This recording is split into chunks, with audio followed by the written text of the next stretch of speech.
যে আমরা ঢাকা 18 আসনের কুড়িলের 17 নং ওয়ার্ডের অন্তর্গত ক্যানবেরা কেন্দ্রের আমরা পোলিং এজেন্ট হিসেবে আসছি ধানের শীষ থেকে।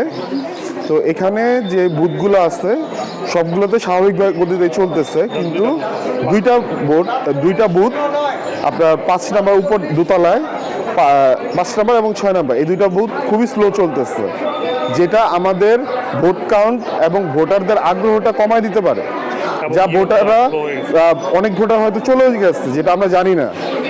তো এটার জন্য আমরা বারবার পোলিং অফিসারকে বলতেছি যাতে এই প্রিজাইডিং অফিসার যাতে এটা শেষ করে, সমাধান করে এটা, কিন্তু তারপর উনি এটা কাজে নিতেছে না ঠিক মতো, বা এটা ঠিক মতো হইতেছে না। কারণটা কি সেটা আমাদের জানা নেই।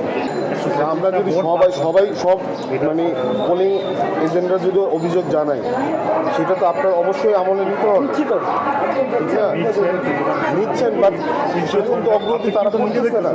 এখন হয়ে যাবে আমি বলেছি জানানো তাহলে মানে কোনো কাউকে এক্সচেঞ্জ করে দিয়ে বলেন যে হচ্ছে একটু ফাঁস প্লিজ আপনি আপনার যান আমি দেখতেছি আমাদের পুরো কেন্দ্রই দায়িত্ব, নির্বাচনে আমাদের পুরো কেন্দ্রই তো দায়িত্ব, ঠিক না? আমরা ধানের শীষ যেহেতু ধানের শীষটা দেখতে হবে, যেমন হয়েছে স্যার আপনি একটু দেখেন একটু আমাদের দেখতে তো হবে। মানে ওনাদের অভিযোগ হচ্ছে ধীর গতিতে কাজ চলতেছে, তাই তো? হ্যাঁ, লাইভ করে চেঞ্জ করে দিচ্ছে কি না না আমি ছবি তুলি।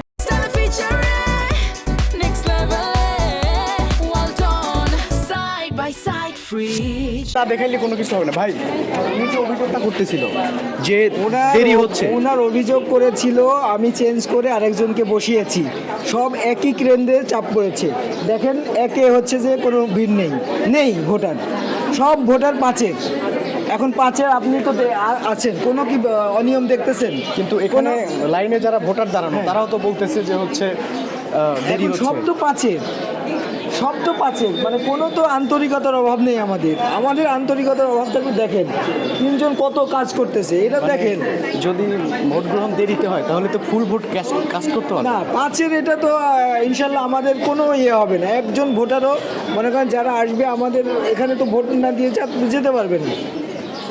4:30 পর্যন্ত আমরা তো ঢুকাই দেবো। এখানে মিনিমাম 200 ভোটার হবে। আমার তো 5 নাম্বার রুমের টোটাল ভোটার হচ্ছে 450। এখানে যদি এখানেই তো আমার মনে করেন যে আমি 200 ভোটার আমি কাজ করতে পারবো, বুঝলেন না? এটা তো থাকবে না। দেখেন অন্য বুথ নিয়ে তো তাদের কোনো অভিযোগ নেই, এটা অন্য বুথের ভোটার নেই তো।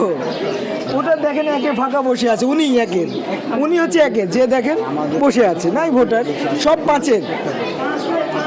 এবং ব্যাপারটা বুঝেন নাই, মনে করেন যে 500 করে ভাগ করা হয়েছে, সব এখন 500, এখানে 200 চলে, আরও 200 দেখবেন যে হয়ে গেছে।